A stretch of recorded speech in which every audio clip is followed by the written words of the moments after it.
तो आजार नाही, हे तिचे धैर्य आहे. मुलींमधील चेहऱ्यावरचे केस, खरी माहिती.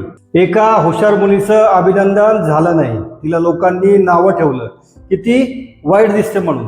तिचा दोष काय होता माहितीये? तिच्या चेहऱ्यावरती केस होते. आज मी डॉक्टर म्हणून सांगतो, तिच्यात समस्या नव्हती, समस्या आपल्या विचारसरणीत होती. ही स्टोरी आहे प्राची निगमची. उत्तर प्रदेशमधील एक साधी मुलगी, रात्री उशिरापर्यंत अभ्यास, मर्यादित साधनं, पण फोकस एकदम क्लिअर. निकाल 10वी मध्ये राज्यात अव्वल. तुम्हाला वाटेल तिचं कौतुक झालं असेल, पण इंटरनेटवरती काय झालं माहितीये? चेष्टा, टोमणे, तिच्या दिसण्यावरती टीका. तिची बुद्धिमत्ता कुणीही पाहिली नाही. पण ही स्टोरी इथेच थांबत नाही. त्याच मुलीने पुन्हा अभ्यास केला, गोंधळाकडे दुर्लक्ष केलं आणि 12वी मध्ये पुन्हा 91.20% मार्क्स पाडलेत. गोंधळ मोठा असतो, पण तुमचे लक्ष त्याहून मोठं असतं. आता एक सरळ प्रश्न, तिच्या चेहऱ्यावर केस होते म्हणून ती चुकीची होती का, की आपण अपूर्ण माहितीवरती निर्णय घेत होतो? सोप्या भाषेत समजावतो. हिरसुटिझम म्हणजे स्त्रियांच्या शरीरात पुरुषांसारख्या पद्धतीने केस वाढणं.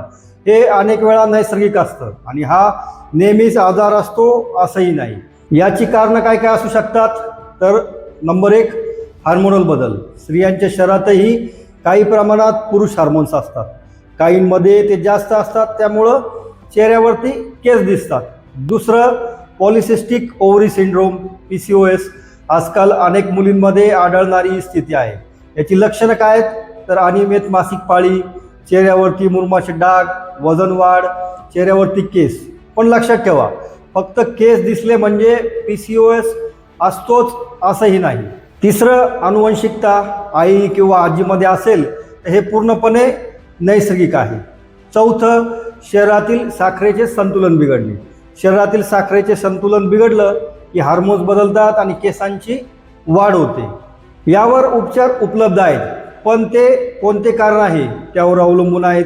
जसं की योग्य तपासणी करा, रक्त चाचणी असेल, सोनोग्राफी असेल, डॉक्टरांच्या सल्ल्याने औषधोपचार घ्या, जीवनशैलीत बदल करा, आहार, व्यायाम, ताण कमी करणे, आणि कॉस्मेटिक ऑप्शन्स आहेतच, जसं की लेझर, थ्रेडिंग. पण हे ऐच्छिक आहे.